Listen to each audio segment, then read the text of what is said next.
Nick knew it. He's dressed for the occasion. But Chris Broussard, Maroons, back on the Bud list. I feel like it's just a mainstay now. Kind of has to be. How? Been a while.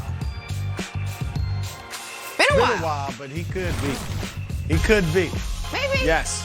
All right, that was a solid lead. All right, we're in. Hey, we'll get to all that. Let's start in the NBA. I don't know about that. Little Mavericks. I don't know what that was.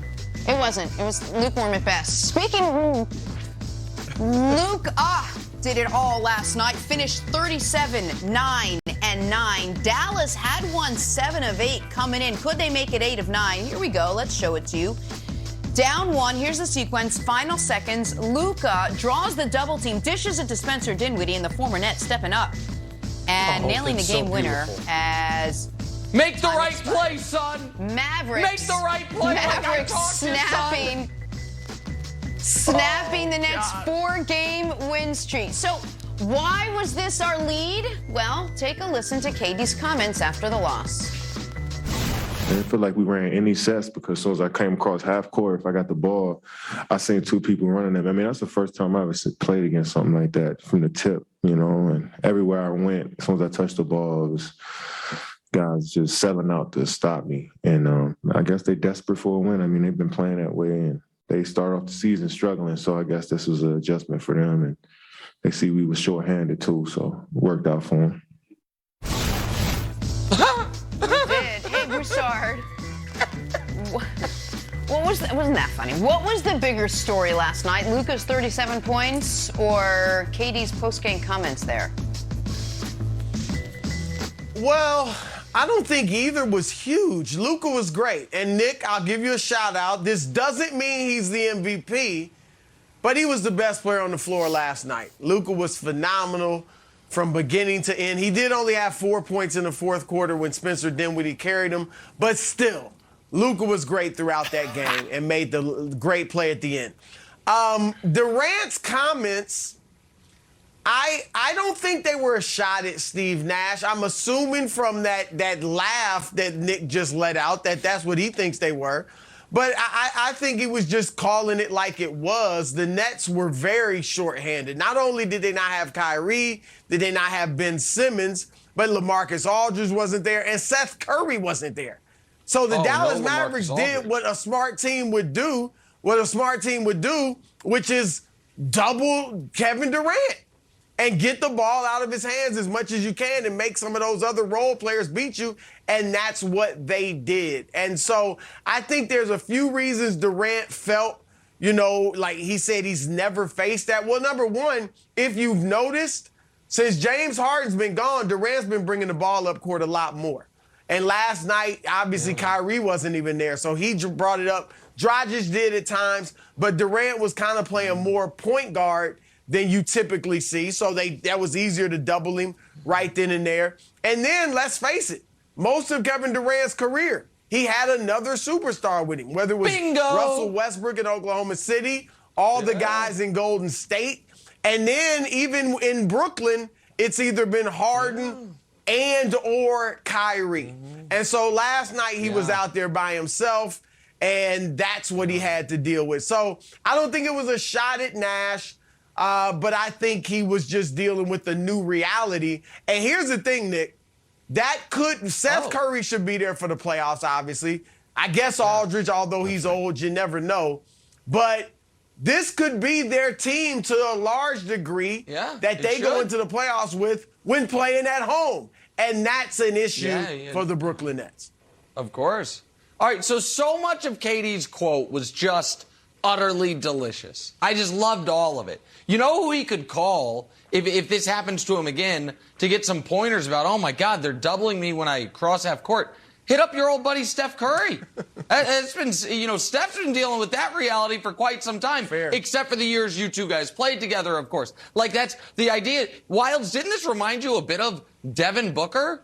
Hey, man, no doubling in Summer League. All right, no doubling. KD, like, hey, guys, no doubling during. Desperate for a win. You know who should have been desperate for a win? Right. The Nets, who are barreling towards the exact same playoff seeding as the terrible Lakers. The 9 seed, where you have to win back-to-back play-in games just to make the tournament. It was a very odd quote from KD, all of it. And I don't think it was an intentional shot at Steve Nash, but it is a shot at Steve Nash. If somebody asks me about the TV show and I'm like, well, you listen, it was kind of odd circumstances. You know, I couldn't see the whole time. Light was shining in my eyes. That's not a shot, I guess, at our lighting director, but it is. He's like, well, I've never seen anything like it. I wasn't prepared for it. Couldn't deal with it. They're doubling when I get half court. That's what the coach is there for. But unfortunately, Nash has one button to push. It's the play Kevin Durant 40 minutes a game button. And he pressed it again last night. And amazingly, it didn't work. It almost worked. It didn't work. But with all that said, the story was not Kevin Durant. Chris Broussard, open your eyes, open your heart, and most importantly, open your vote to the possibility that you did watch the league MVP last night. You did watch him not only drop 37, 9, and 9, but at the end of the game, despite what Rick Bucher and other old school basketball guys say, I want the best player taking the last shot. No. You want the best player to make the best play. And Luka had, if you weren't watching the game, 2 possessions previous, Luka, they don't double him, bang, lead for the Mavs. Next possession, down, KD gets the ball, bang, lead for the Nets. Luka knows there's an MVP on the line. He could have forced a shot. Hey, trust the process, my friends. Trust your teammates. The MVP results will come. I've heard that from someone once before. Oh, my goodness. Wilds, he is surging. Apsa, the player of the month in February, is trying to win Player of the Month in March, and then Player of the Year called MVP. My large adult Slovenian son, Luka Doncic. No. Did you know they're now the 4 seed? Did you know they're on pace for 51 wins? Did you know they have more wins than Broussard's MVP, the Sixers? That they are only 1 win behind the Milwaukee Bucks and Giannis? I'm stealing your from you, Wilds. That's it. So the story is Luka surging towards the MVP. Okay. Surging. All right. Broussard, can you be honest with me here? Did this move, since you have an MVP vote, did this performance from Luka move your MVP pencil 1 iota to the left or right? Or do you think this game was actually about the Nets and the fact that Steve Nash has to deploy what I'm describing as Kevin Duct Tape Durant is going to be my new name for KD. Have any little problem? Throw some KD duct tape on it. Hey, used to have a lot of scores, but now have only 1? Don't worry, KD duct tape will take care of it. Hey, are you worried about Ben Simmons, who all of a sudden is getting an epidural in his back, and all of a sudden we went from optimistic he's going to play to are you sure he's going to play? Don't worry, the KD duct tape will take care of it. So I still think that's where the story, but back to my original question. Do you think this moved your vote 1 iota to the left or right? Well, Nick, it's significant that they are the 4 seed now. And Nick is right. And it's significant that they are on pace to get 51 wins. But he's still well behind Joel Embiid, Giannis Antetokounmpo, and even Nikola Jokic. All right?